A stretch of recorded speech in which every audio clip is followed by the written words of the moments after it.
तो दोस्तों कहते हैं ना कि पाखंडवाद की एक हद होती है और इस पाखंडवाद से मुक्ति पाना ही आज के समय में सच्ची मुक्ति है, ये समझ लीजिएगा।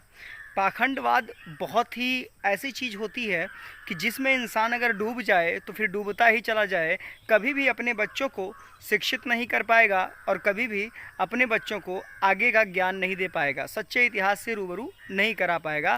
इस बात को समझ लीजिएगा। अभी मैं एक पोस्ट देख रहा था और पोस्ट देखते देखते एक खबर मेरे सामने आ गई। भदोही की खबर है, जहां पर एक दुर्गा पंडाल में आग लग गई जिसमें बच्ची सहित 3 लोग बिल्कुल जल गए। 50 से ज़्यादा लोग झुलस गए हैं, जिसमें 32 की हालत बहुत ज़्यादा गंभीर है।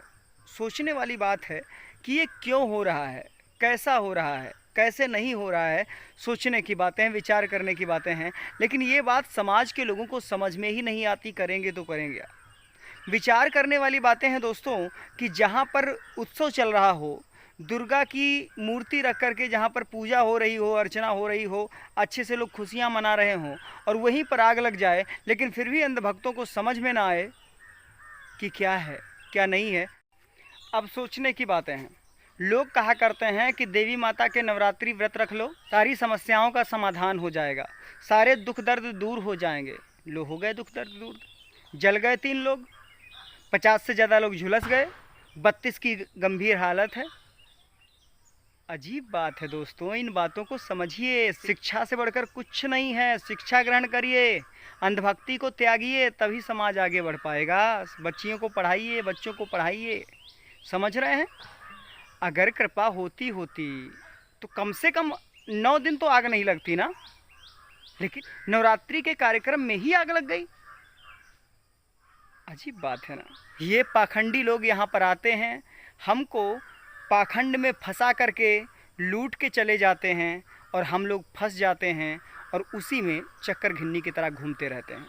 शिक्षा पर ध्यान नहीं देते और इनके बच्चे विदेशों में पढ़ते हैं, इनके बच्चे अच्छी अच्छी डिग्रियां करते हैं और हमारे बच्चे यही व्रत रखते हैं और क्या करेंगे। जितने दिन इधर आप बच्चों को व्रत रखने की शिक्षा दे रहे हैं, उतने दिन अगर बच्चों को संविधान ला करके घर में पढ़ने की शिक्षा दे दें और संविधान के आर्टिकल्स पढ़ लें, और या फिर बच्चियों को, जितनी जो महिलाएं हैं, जो बच्चियां हैं नवरात्रि का व्रत रखती हैं, वो अपना हिंदू कोड बिल पढ़ लें जिसमें महिलाओं के अधिकार हैं, तो शायद वो बहुत कुछ जानकारी हासिल कर लेंगी।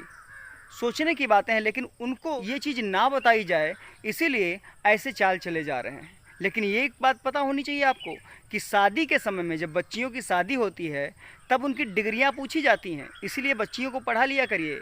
शादी के समय उनके व्रत नहीं पूछे जाते, उनकी डिग्रियां पूछी जाती हैं कि बिटिया कितनी पढ़ी है, कितने क्लास तक पढ़ी है। ये नहीं पूछा जाएगा आपने किसी देवी का व्रत रखा था, आपने इतवार व्रत रखा, सोमवार व्रत रखा, ये नहीं पूछा जाएगा। ये पूछा जाएगा बिटिया कितनी पढ़ी लिखी है। तो इसीलिए अपने बच्चों को शिक्षित बनाएं और ऐसे पाखंडवाद से दूर करें और समझें, अगर वहाँ पर देवी की कृपा होती तो वहाँ आग ही नहीं लगनी थी। जहाँ पर मूर्ति रख करके उत्सव चल रहा हो और वहाँ पर आग लग जाए तो मतलब साफ है कि यह सिर्फ एक पाखंड है, किसी देवी की कोई कृपा नहीं है। अगर कृपा होती तो वहाँ तो कम से कम बच ही जाता, और जो बेचारे लोग उसमें जल गए, खाक हो गए, उनके बीवी बच्चे, और जो बच्ची जली है उसके माँ बाप क्या कर रहे होंगे? वो तो गुहार लगा रहे होंगे, मैया जी बचा लिए होते। सोचने की बातें हैं, विचार करने की बातें हैं, लेकिन अगर आप नहीं समझे तो कौन समझेगा। खैर कोई नहीं दोस्तों, मिलता हूँ अगले वीडियो में, तब तक के लिए बाय बाय, टेक केयर।